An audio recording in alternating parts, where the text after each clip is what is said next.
All right, we'll get started then. Actually, I'm going to stay over here. I don't really need to be on camera. Well, I thank you all for coming today. You guys are representatives of the community, so we tried to bring the community out here to get them to know you better, to get them to know SIBOC better and the Forest West Steering Committee a bit better. Over the past couple months, about 6 months, I've been collecting merchant and consumer data on the ground in the Forest West area and have put together what the business owners' top challenges are in doing business in this area, as well as the residents and consumers' most pressing challenges for being part of this community. So here today, I brought some panelists that are best equipped to answer some of these questions and some of these challenges that I've identified. So here today, I'm going to pass it off to the Executive Director of Staten Island Business Outreach Center and of the Forest Avenue BID, Nina Flores. Good evening, everyone. I'm Nina Flores. I'm the Executive Director of the Staten Island Business Outreach Center. The Staten Island Business Outreach Center is a nonprofit organization here on Staten Island. Been serving the community since 1980, providing small business development programs and technical assistance. We are a member of the Women's Business Center and SBA program, along with the New York City Small Business MWB Leadership Association. So we do help businesses get certified with women and minority certification.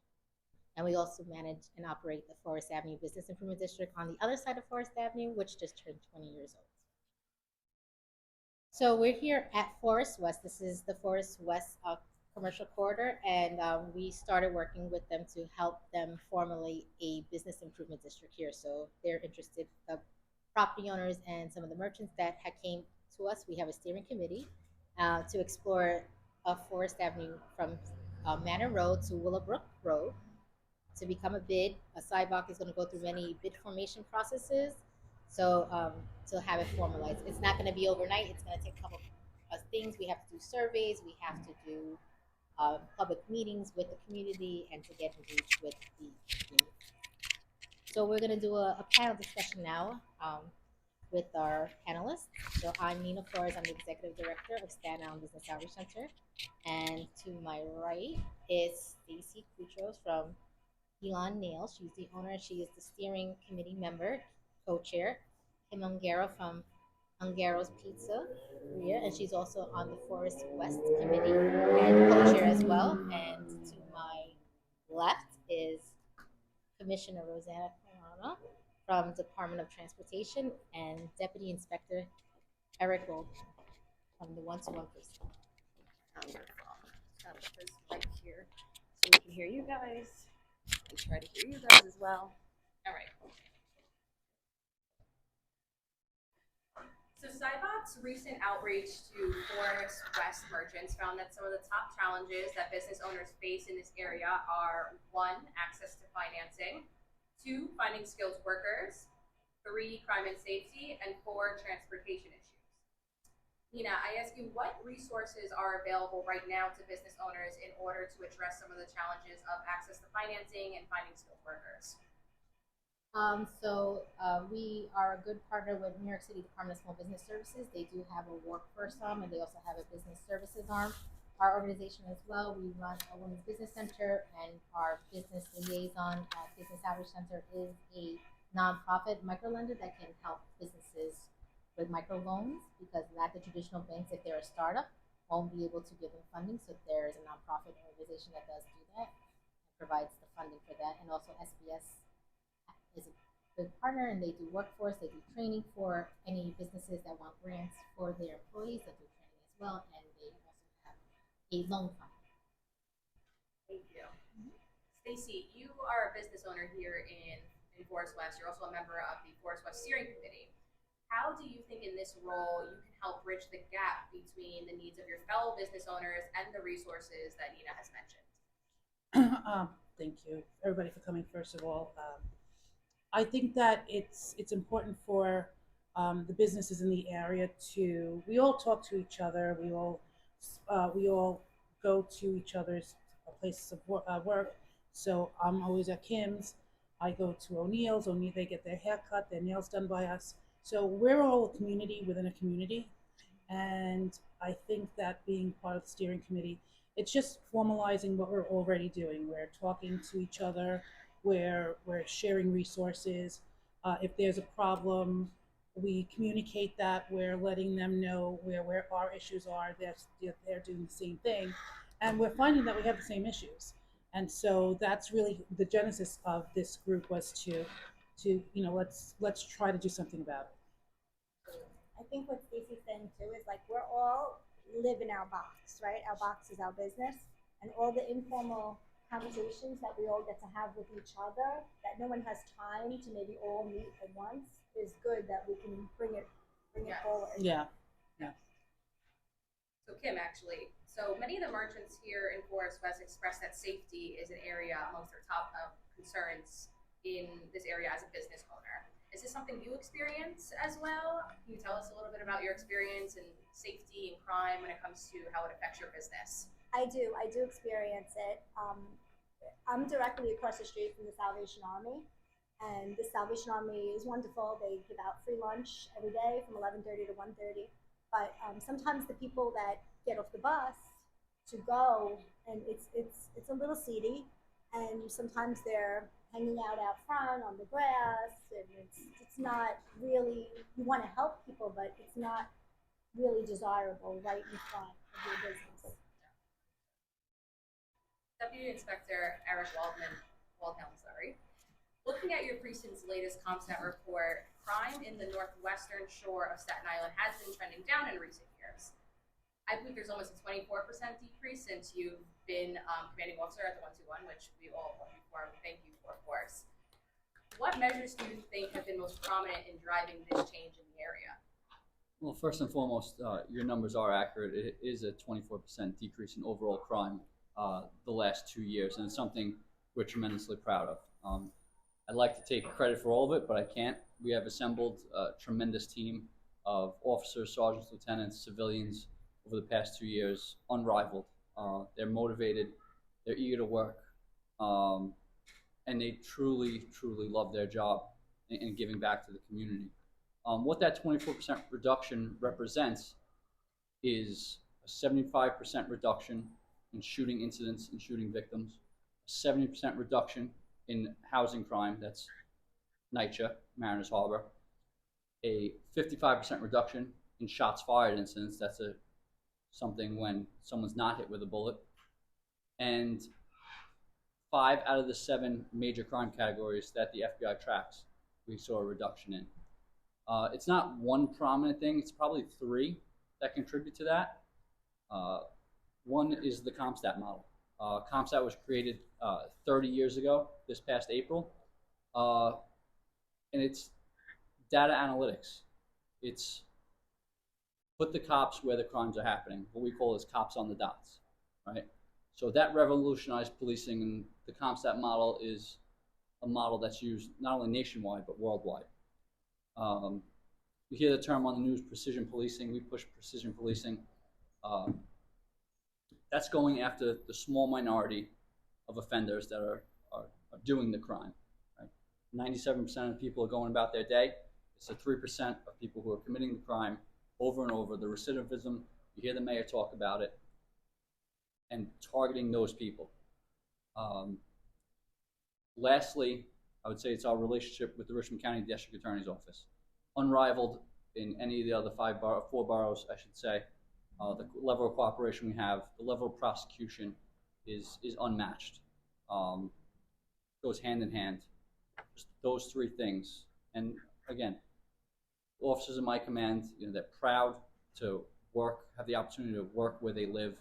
It gives them that extra push. And I see it on body camera. I see it in interactions. I see it when people come to my community council meetings. Yeah, we're very grateful to have a community-oriented agency like the 121. But I want to talk a little bit more about retail theft. So this is something that affects the business owners throughout Forest Avenue, especially in the Forest West area. It's a significant problem here. And while we work towards a more macro solution, what could you offer business owners now as advice to protect themselves, protect their storefronts, and their employees? Sure. So if you watch the news, if you go to your local pharmacy, local CVS, everything's behind glass. It's not only a city problem, it's a nationwide problem. You'll see that on the news nationwide.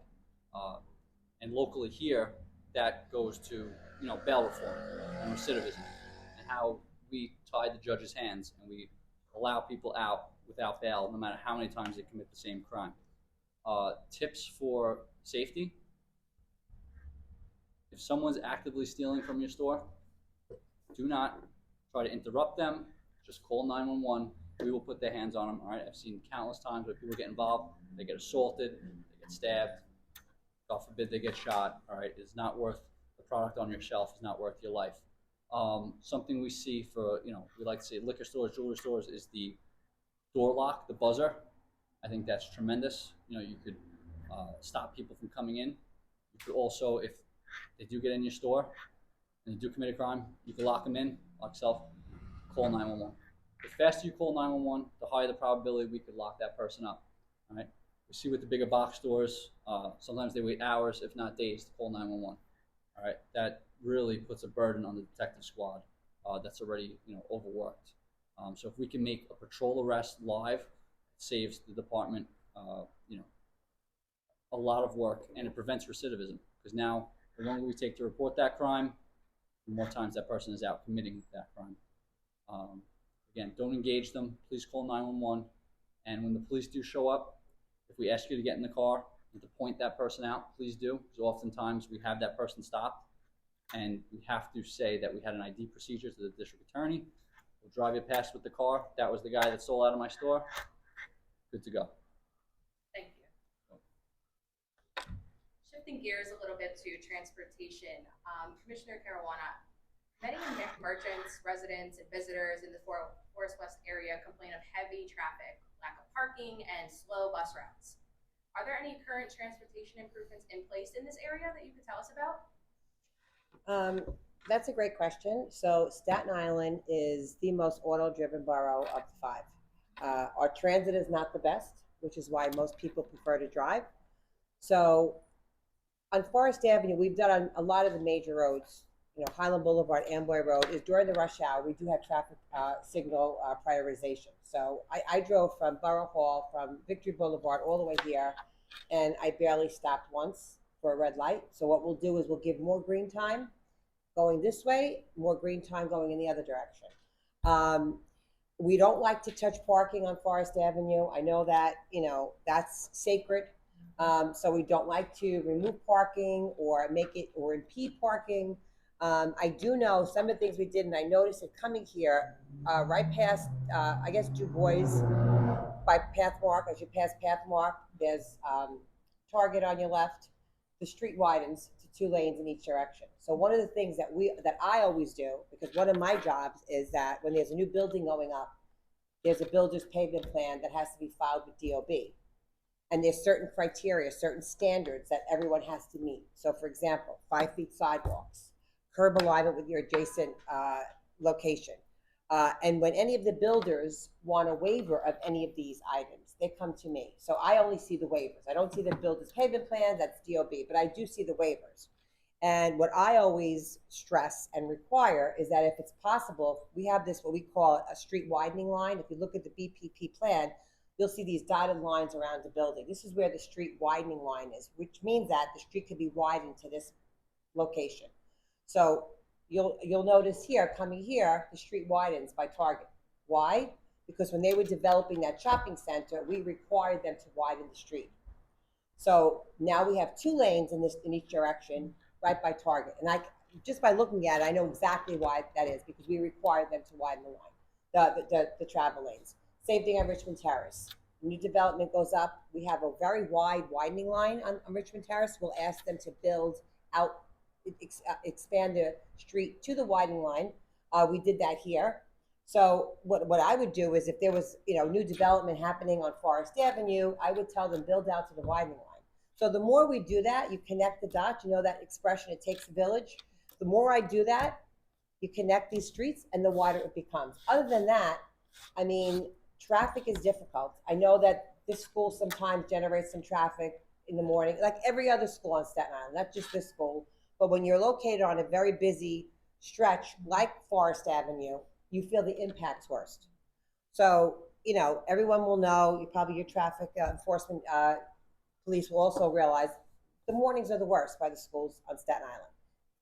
Afternoon drop pickup is even worse. So it's the nature of the beast, I want to say. So, you know, the half hour in the morning, the half hour in the afternoon are bad. So it is. I have 3 children, and I used to drop them off, and I had the same problems every single day. So what we can continue to do is, as I said, one, require these new buildings and these new developments. If you want to develop here, you're going to have to widen the street to the widening line. And I can see once I passed Du Bois and I got to Target, the traffic just flowed better because there's more travel lanes. And we can only do that as developments happen. So we're working on that. Traffic signalization, priority signalization will just continue. We're not going to touch it. I think it worked really well. I purposely traveled here from Victory, from Borough Hall, because I wanted to see how and the traffic flowed pretty good here. I got here in about 12 minutes from Borough Hall, which is not bad. But I do know that it does detract businesses sometimes, especially parking. I realize that. So we'll just keep working on making sure that the parking, you know, we won't touch the parking here. It'll never be, you know, removed. And we'll just keep working on that. Yeah, thank you. Stacy, the commissioner mentioned this area, PS 68 area, being so close to the school where your salon is. How does this affect your business? I think it might be a good representation of how transportation affects small businesses in this whole area, although you are kind of in a hot spot. Right. Well, I had come from Victory as well this afternoon, and it flowed. It's not usually like that. I will tell you that. It's a one-off tonight. Usually from, I'd say that between 2 and 3, it's really bad, and then it gets bad around 4:30 till about 7. Yeah, that's the rush hour. Yeah. And I think it's because the left turns into the expressway and on Willowbrook Road. So if we didn't have that, that would probably be. So there's left turn arrows? There's not left turn.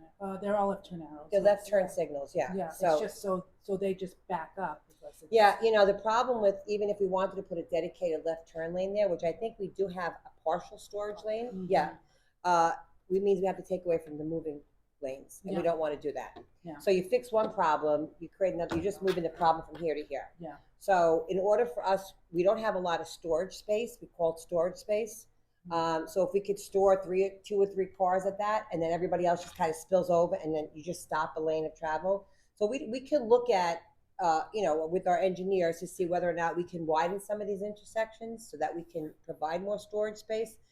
But that would mean taking away from the travel lane, which we don't want to do. But we could take a look at that. We'll take a look at that. And the buses. So I know I've spoken to Mike at O'Neill's, and he's just lost a ton of business. I know with my business, our clients don't want to come certain hours, so they either, and on certain days as well, because they don't want to get stuck in the traffic. And even to get into our parking lot, which we're lucky to have on Forest Avenue, it's a challenge. I mean, people won't let you in, or you're waiting 10 or 20 minutes just to make a turn into the parking lot. So and the buses for this school line up out front, which I don't understand why they can't. Well, I was just talking to the chief about that, the inspector. The problem with that is that I did speak to the principal, and we came down here several times to look at the school at arrival and dismissal hours, and we had staff literally sitting in their car just observing this. And I did speak to the principal on several occasions, and what she told me was that, I said, you know, you're very fortunate to have this real estate back here. But most schools don't have that. Yeah. And once those stop arms are out, traffic is dead. Okay. And the other issue is children getting out of the buses on Forest Avenue. God forbid one of them just starts to run in the street. You know, we always try to put them in an isolated area, which is why you'll notice a lot of new schools that are being built. If they have any kind of real estate on their property, we want them to drop off inside the school. We're doing something on Sharp Avenue with the New World Prep there, where they have a drop off within there, and we like that. We want to keep doing that. Right. The new school on Victory Boulevard in Travis by PS 26, they also have an internal drop off. We want to keep doing that. Get the kids off the street. But we did speak to the principal, and what she said was that and I was confused about it. She said that the turning radius going around the circle didn't really accommodate the buses, and she said a lot of the parents park around that circle to pick up their kids. And then she also said that that lane behind the building was a fire lane and couldn't be used for pickup or drop off. Then there's also another lot to the left of the building, but I think a lot of the spaces, I'm just assuming this, but a lot of the spaces are being taken up by school staff.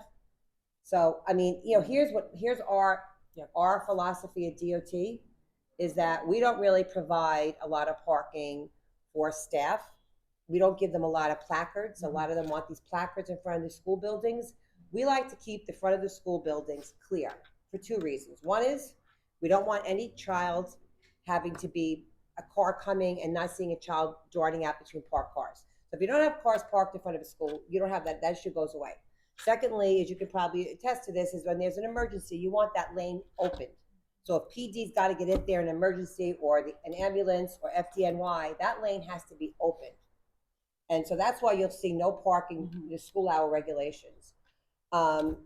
It's something you would probably have to speak to the principal about. She was pretty adamant about not wanting to move it behind the building. My staff cannot park in my lot. They park down the street. Yeah. They park over by CVS.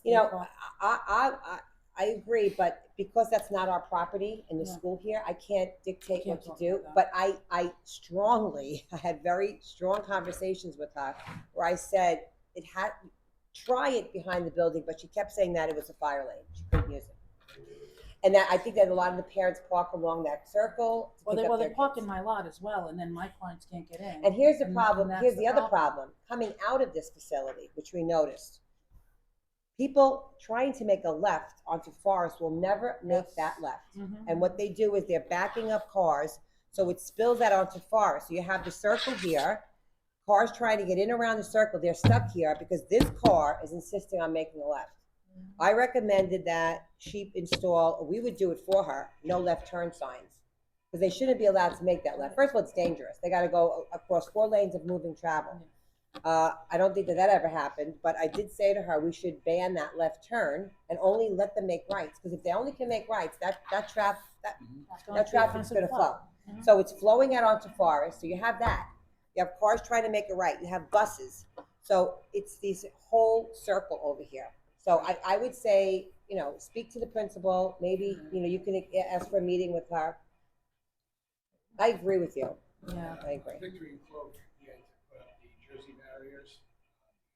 Coming out of 7-Eleven. Victory and Cloak. Oh yeah, well yeah, we have that application in quite a number of places on Staten Island. We call them they're like flexible bollards, and what we do is we put them up. It's a physical barrier. They're like white little flexible poles. You probably see them. Barring a physical barrier, people are not going to pay attention unless PD happens to be driving by and sees that someone's making a legal left. I mean, they have, they're busy. Everyone is busy. But so we put those physical bollards, those not Jersey barriers, they're flexible bollards to physically prevent people from making that movement. Now, granted, do we want to put one on Forest Avenue so people can't make that left? The problem is the enforcement's got to come from the school, from here. I definitely think that's a conversation that we could look forward to having. You should do that. Yeah, it's a larger conversation, but I do appreciate your comments. We're switching tones now. We are going back to talking about the community and how the Forest West Steering Committee and SIBOC plan to revitalize this area and bring more community events. Can you tell us how SIBOC and the Forest West Steering Committee plans to be an integral part of this community? How is the community going to benefit from this organization's presence? So we offer business services. We also been doing community cleanups as well. So we did one in March and we did one in April.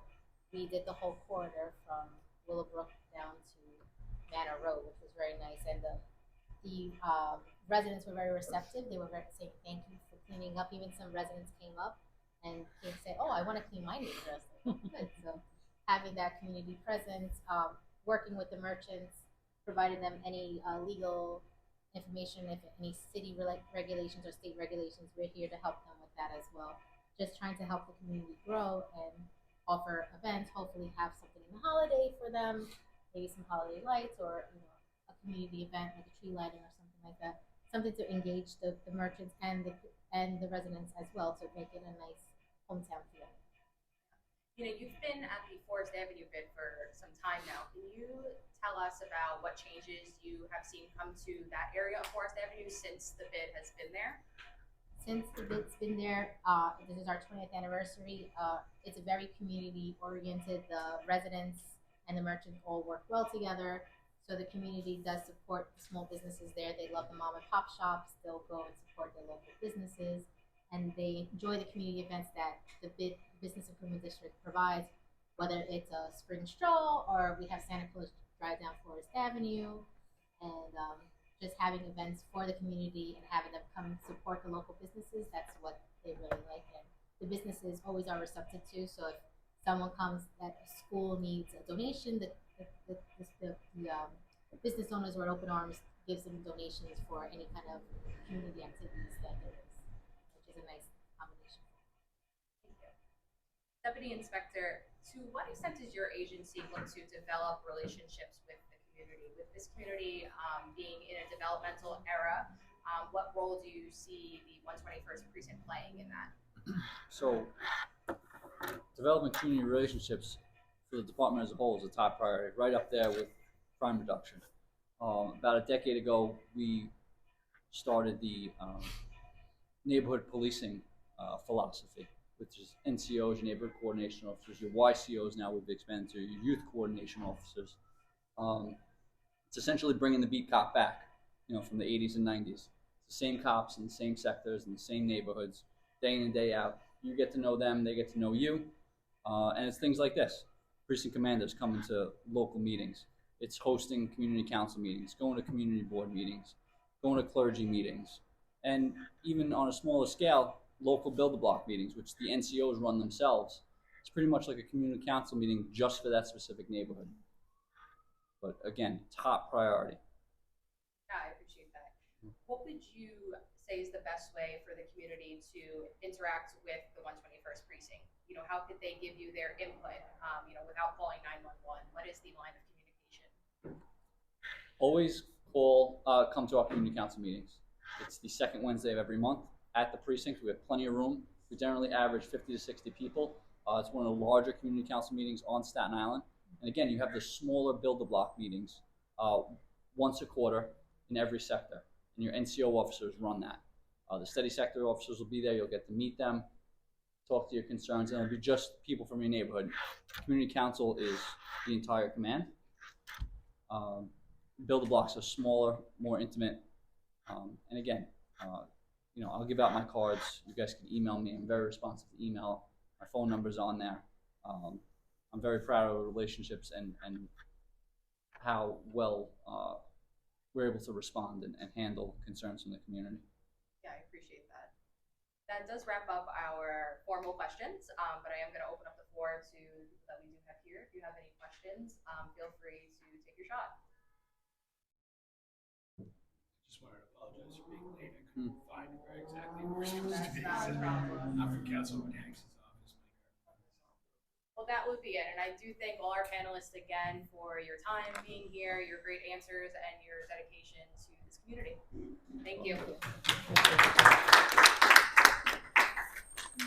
Wonderful. I didn't have too many community members come, so that's just it. But I will get you all a copy of this. I do appreciate you guys coming. Is that? Oh, thank you.